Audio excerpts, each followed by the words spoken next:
Коом пресс сайтынан алынган жаңылыктар менен таныштырабыз. Кыргызстан фракциясынын лидери Алмазбек Батырбеков депутаттык мандатын тапшыруу боюнча арыз жазды. Анын жогорку кеңештин депутаттыгынан кетүүсүнүн себеби 2020-жылдагы шайлоого карата даярдыкка байланыштуу экени белгилүү болду. Анын ордуна Бейшеналы Нурдинов келиши күтүлүүдө. 1-май райондук соту Тарых музейи жана Чолпон Атадагы ат майданга карата козголгон кылмыш ишин бүгүн жыйынтыктады. Ага карата күнөөлөнүп жаткан мурдагы өкмөт башчы Сапар Исаковго акыркы чечим чыкты. Ал 319-берене менен 18 жылга эркинен ажыратылып, 247 миллион 650 миң сом зыянды калыбына келтирүү жүктөлдү.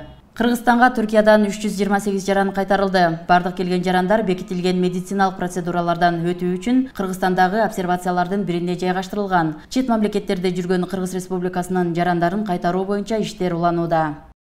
Кыргызстанда 9-июнга карата коронавирус жуктуруп алган жаңы 23 учур катталды. Бишкек шаарында 6, Чүй облусунда 2, Ош шаарында 4, Ош облусунда 3, Жалал-Абад облусунда 3, Ысык Көл облусунда 4 жана Нарын облусунда 1 жаңы учур аныкталып, өлкө боюнча илдетти жуктуруп алгандардын саны жалпы 2055 адамга жетти. Сутка ичинде 38 бейтап коронавирустан айыгып ооруканадан чыкты. Алар Бишкек шаарынан 19, Нарын облусунан 13, Жалал-Абад облусунан 1, Ош шаарынан 4 жана Ош облусунан 1. Муну менен республика боюнча бүгүнкү күнгө карата жалпы 1483 бейтап айыгып ооруканадан чыгарылды.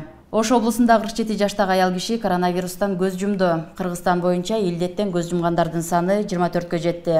Эмгек сиңирген артист Марат Жанталиев мезгилсиз каза тапты. Актер эки бөйрөгүнөн жабыркап, 2 күн мурун оорукананын жандандыруу бөлүмүнө түшкөн эле. Коом пресс сайты актердун жакындарына терең кайгыруу менен көңүл айтат.